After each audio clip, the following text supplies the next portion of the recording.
Miami Beach, Florida, May 12, 1960. The Fontainebleau Hotel ballroom was packed with 500 people. Network executives, musicians, journalists, America's biggest stars. NBC was taping a television special. Welcome home, Elvis. Elvis Presley had just returned from the army. 2 years in Germany. The king of rock and roll was back. And hosting the show was Frank Sinatra. 44 years old, traditional pop, the voice of the previous generation. This should have been a celebration, a passing of the torch, old meeting new. But backstage, in a private lounge before the cameras rolled, Elvis Presley made a comment that would change everything. He called Frank Sinatra yesterday's news, in front of 500 witnesses. And what Frank did in response didn't just silence the room. It broke Elvis Presley. Not physically, emotionally. This is the story they edited out of the broadcast. May 1960 was a strange moment in American music. 2 kings, 2 generations, 1 industry. Frank Sinatra had ruled popular music for 15 years. The voice, the chairman. Bobby Soxers screamed for him in the 40s. He'd sold millions of records, won an Oscar, built an empire. But by 1960, something was shifting. Rock and roll. Elvis Presley had exploded onto the scene in 1956.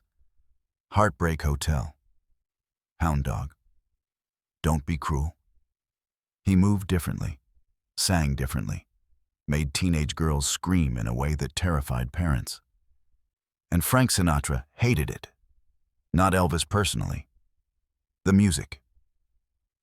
In 1957, Frank had written an article for a magazine. The headline, "Rock and Roll is Phony and False." He'd called it the most brutal, ugly, desperate, vicious form of expression. He'd said it was sung and played by cretinous goons. The rock and roll community never forgot. Elvis never forgot. So when NBC approached Frank in early 1960 about hosting a Welcome Home Elvis special, Frank hesitated. His manager asked, "Why would you give Elvis a platform?" Frank's response, "Because the world's changing, and I'd rather be part of it than left behind." Smart, strategic, but also dangerous, because Elvis was coming home from the army with something to prove. May 11th, 1960, one day before taping. The Fontainebleau Hotel, Miami Beach. Rehearsal started at 2 p.m. Frank arrived early, checked the set, ran through his numbers with the orchestra. Elvis arrived at 3:30 p.m. with his manager, Colonel Tom Parker. With his Memphis Mafia, the crew of friends who traveled everywhere with him, and with an attitude. Elvis was 25 years old. He'd been the biggest star in the world at 21. Then the army drafted him. 2 years in Germany, away from music, away from the spotlight. He was back now, and he wanted everyone to remember who he was. The rehearsal started. Frank and Elvis were supposed to perform a duet, a medley. Frank would sing Love Me Tender, Elvis's song. Elvis would sing Witchcraft, Frank's song. A symbolic exchange, old and new, together. They ran through it once. It was fine. Professional, but cold. No chemistry. During the break, Elvis was in the green room with his crew. Frank's musical director, Nelson Riddle, was in the hallway. He overheard Elvis talking, loud enough to be heard. "Man, this is weird. Singing with Frank Sinatra. My dad used to listen to him when I was a kid." One of the Memphis Mafia laughed. "He's old school, E. He's old, period. Look, I respect what he did. But that's the past. This show should be about me, about rock and roll. About what's happening now, not yesterday's news trying to stay relevant." Nelson Riddle walked away, went straight to Frank, told him what he'd heard. Frank's face didn't change. Did he say it loud enough for other people to hear? Yes. Who else was there? Some NBC people? A few musicians? Frank nodded. Okay. Thanks for telling me. That night, Frank didn't sleep the next day. The Fontainebleau Ballroom was transformed. Lights, cameras, audience of 500, NBC executives in the front row, journalists in the wings, musicians in the orchestra pit. The show was being taped live to tape. Minimal editing. What happened, happened. Frank opened the show at 8 p.m. Ladies and gentlemen, welcome. Tonight is a very special night. We're celebrating the return of a young man who's changed American music. Whether you love his music or hate it, and I've been vocal about both, you can't deny his impact. Please welcome home Elvis Presley. The audience erupted. Elvis walked out, leather jacket, slicked hair, that smile. He and Frank shook hands. The cameras loved it. 2 generations, 1 stage. They did a comedy bit. Scripted. Elvis played Frank's songs on guitar, making them sound like rock and roll. Frank pretended to be horrified. The audience laughed. It was working. Then came the duet. Frank sang Love Me Tender, smooth, respectful. He made it sound like a Sinatra song, but he honored Elvis's version. Then it was Elvis's turn. Witchcraft, Frank's signature song. Elvis stepped to the microphone, and he changed it. He added rock and roll inflections. He did the hip swivel. He turned it into a parody. The audience laughed. The NBC executives looked uncomfortable. Frank stood there, watching, his face neutral. Elvis finished. The audience applauded. Elvis turned to Frank, smiled. "How'd I do, old-timer?" The audience gasped. It was supposed to be a joke, but it wasn't. Frank didn't smile, didn't react, just looked at Elvis. The director called, "Cut! Let's take 5." Frank walked off stage, straight to his dressing room. Elvis followed, laughing with his crew. Colonel Parker grabbed Elvis's arm. "That was a mistake." "What?" "Calling him old-timer on camera. It was a joke, Colonel." "It wasn't funny." Elvis shrugged him off. 30 minutes later, there was a knock on Elvis's dressing room door. One of the producers. "Elvis, Frank would like to see you, in the main lounge." "Now?" "Now." Elvis walked to the lounge. It was packed. NBC executives, musicians, the orchestra, crew members. About 75 people, all waiting. Frank was standing near the window, looking out at the ocean. Elvis walked in. "Hey, Frank, you wanted to see me?" Frank turned around. His voice was calm. "Yeah, I wanted to talk to you about something." "Sure, what's up?" "Yesterday, you called me yesterday's news. You said this show should be about you, about rock and roll, about what's happening now, not about me trying to stay relevant." Elvis's face went pale. "Frank, I'm not done." The room went silent. Frank continued. "Then tonight, on camera, you called me old-timer. You turned my song into a joke. You made it clear that you think I'm past my prime, that my time is over, that you're the future and I'm the past." Elvis tried to speak. "Frank, it was just, let me finish." Elvis closed his mouth. Frank stepped closer. "You're 25 years old.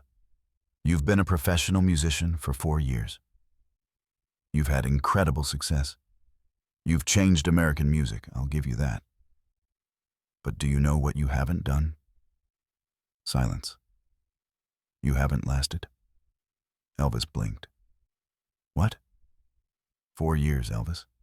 That's how long you've been at the top. 4 years. Then you went into the army, and now you're back. And you don't know if anyone still cares." Frank's voice got harder. "I've been doing this for 25 years. 25. I've had ups and downs. I've been on top. I've been washed up. I've been written off. And I'm still here. Still selling records. Still filling venues. Still relevant." Someone in the crowd whispered, "Damn." Frank wasn't done. "You think rock and roll is the future? Maybe you're right. But you know what rock and roll is built on? Rhythm and blues, gospel, country, jazz, all the music that came before, All the yesterday's news that made your music possible. Elvis's hands were shaking. Frank continued. You called me old-timer on camera, in front of 500 people, in front of my peers, in front of the musicians who've worked with me for decades. You did it to get a laugh, to make yourself look cool, to show everyone that you're the new king, and I'm the old one. Frank stepped even closer. But here's what you don't understand, Elvis. Being the king isn't about age. It's not about what's popular right now. It's about respect. It's about how you treat people. It's about whether you lift others up or tear them down. The room was frozen. I invited you on this show. I could have said no. I could have let you do your comeback special on your own. But I said yes. Because I wanted to help you. Because I thought, this kid's got talent. Let's give him a platform. And how do you repay me? By mocking me. By calling me old. By turning my song into a joke. Elvis's voice cracked. Frank, I'm sorry. You're not sorry.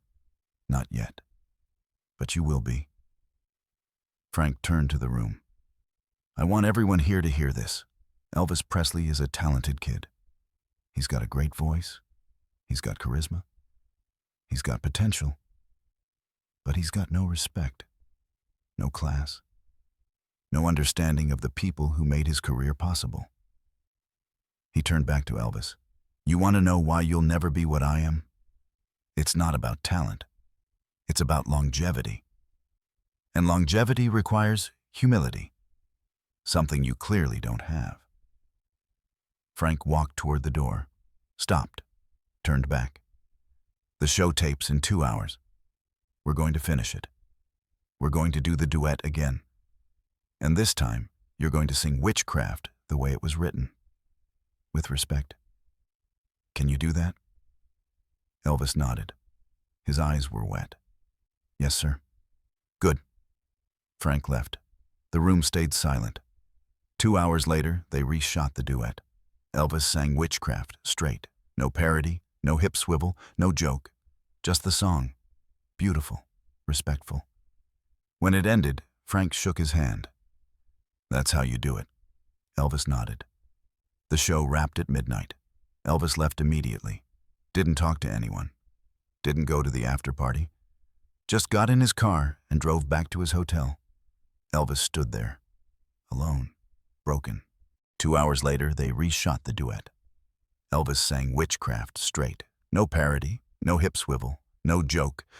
Just the song, beautiful, respectful. When it ended, Frank shook his hand. That's how you do it. Elvis nodded. The show wrapped at midnight. Elvis left immediately. Didn't talk to anyone. Didn't go to the after party. Just got in his car and drove back to his hotel. The show aired 2 weeks later. Welcome Home Elvis became the highest-rated TV special of 1960. 60 million people watched. Elvis's comeback was a success. But behind the scenes, things had changed. Elvis's manager, Colonel Parker, called Frank a week after the taping. Frank, I want to apologize for Elvis. He was out of line. I appreciate that, Colonel. He's young, he's cocky, he's still learning. He is. He learned something from you that night. I saw it in his eyes. He was humiliated, but he needed it. Frank was quiet for a moment. Colonel, I didn't do it to humiliate him. I did it because someone needed to tell him the truth. If he keeps acting like that, he'll burn out in 5 years.